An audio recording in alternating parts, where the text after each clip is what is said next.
Inanunsyo ng Ateneo de Davao University na pagkakalooban ng scholarship ang 6 na kapatid ng yumaong Ateneo player na si Rene Clerc Baterbonia bilang suporta sa kanilang naiwanang pamilya.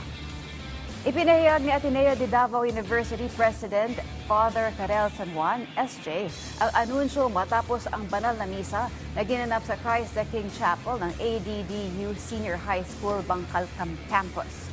Ayon kay San Juan, katuparan ito ng isa sa mga pangarap ni Bobet na mabigyan ng pagkakataon sa edukasyon ang kanyang mga kapatid. Bukod dito ay ipapangalan din kay Bobet ang isa sa covered courts sa kanya. Isa sa mga pangarap po ni Bobet ay matutupad.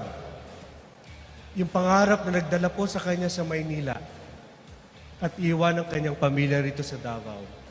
Ang pangarap niya na ang kanyang mga kapatid, 6 niyang kapatid, no? Alam naman natin, kinalkuhan niya, 7 po sila, 6 niyang kapatid ay bibigyan po ng Ateneo de Davao University po ng scholarship.